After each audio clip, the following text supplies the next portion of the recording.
Hey girl, let's talk crime. So we are going to jump right into day 6. It has been a few days. I wanted to get more testimony, more information so that I can make a longer video for you guys. So that's why it kind of took me a little bit longer. However, I am going to brief you guys on what's been going on in the case. So on day 6, Jane Doe number 5, which we do know is Azriel Clary, was still testifying. And on this day, there were letters that she had written to family members that were introduced as evidence.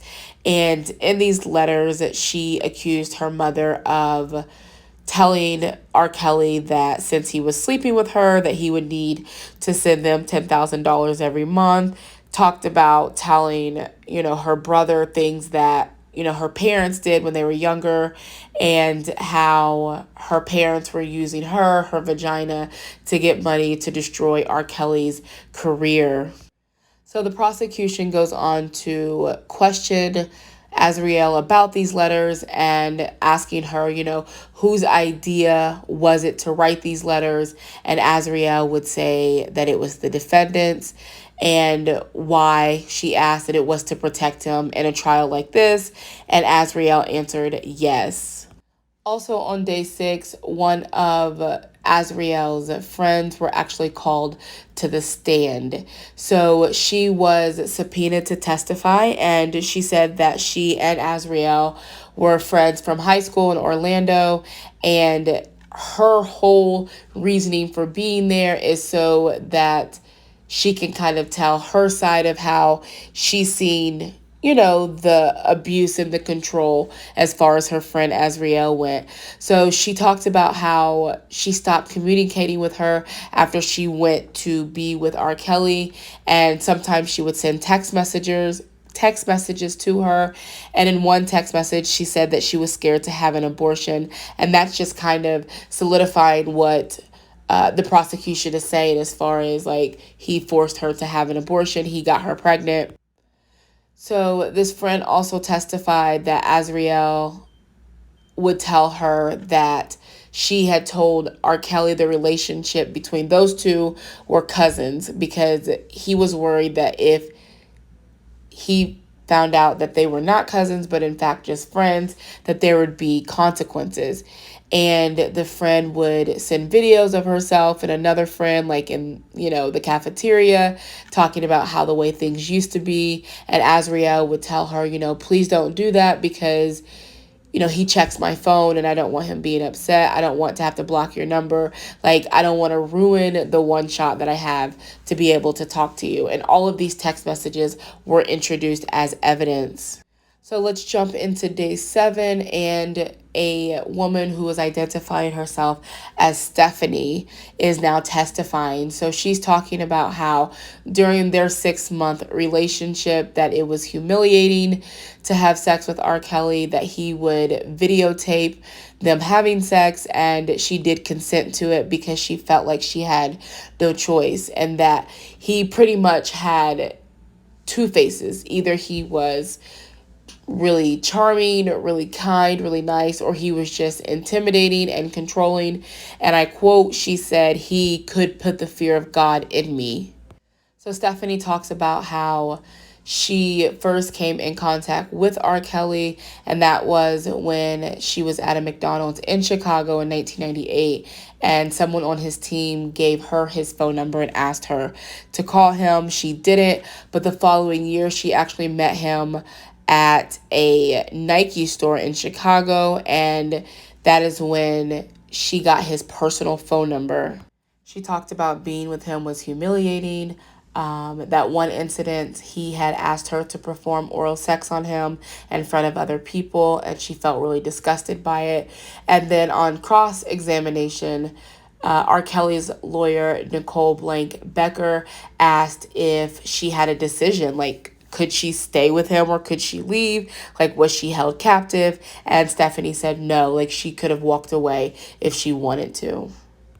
So we also hear from a studio manager by the name of Tom Arnold, and he talked about working with R. Kelly, and he did quit in 2011. And kind of the last straw that broke the camel's back was when R. Kelly had him book a tour guide. So he and his team had went to Disney World, and Tom was responsible for booking the tour guide, and R. Kelly wanted it to be a female. Well, there was no females available, so it was only a male guide, and he ended up canceling the entire outing. R. Kelly did, because there was no female tour guide, and not only that, he also docked his paycheck $1,500. On Monday, a huge bombshell was dropped. A lot of people were unaware that there were male accusers as well.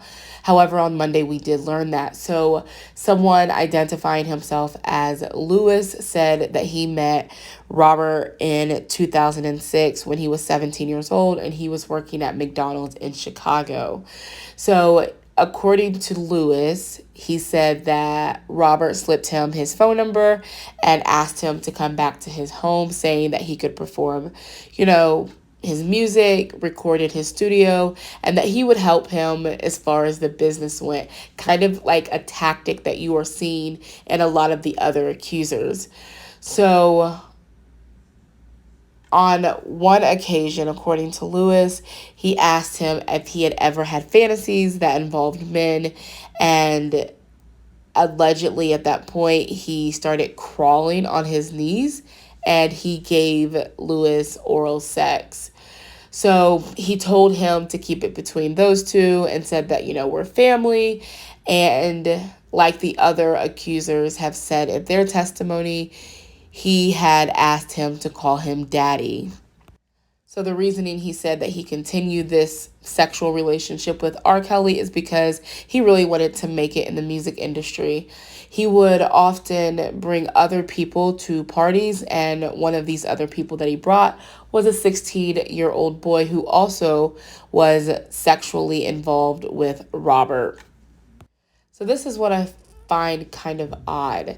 So Lewis, who is now 32 years old, he is actually testifying because he agreed in February of this year to testify so that he would avoid jail time of up to 15 years, because he had previously pled guilty to offering money to someone who was going to testify against R. Kelly, and he wanted to stop them from working with the prosecution.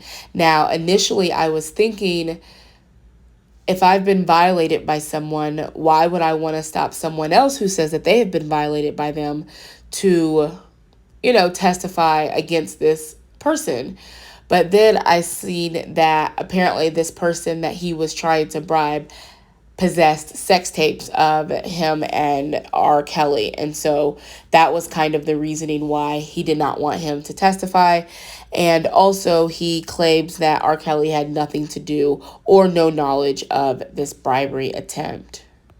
He also talked about how he had a sexual encounter in R. Kelly's garage where there was a boxing ring set up, and he snapped his fingers twice, and a woman comes crawling out from underneath the boxing ring and begins giving him oral sex. Just really bizarre stuff. So another accuser, who identified only as the name Addie, said that she was sexually assaulted by R. Kelly at 17 years old after a concert backstage in Miami in 1994. So she said that they had been approached by two men and they were invited backstage. And once she was there, that Robert had cleared the room and asked to play a game of who could kiss better. And at this point, he grabbed her wrist, pulled down her shorts, and sexually assaulted her. She was in complete shock, and she just kind of went blank. So afterwards, she said that her friend did want to call the police, but she was just afraid that she would be blacklisted by the entertainment industry and that no one would believe her. So I'm not sure if she is an aspiring singer at the time or if she's someone that we know now.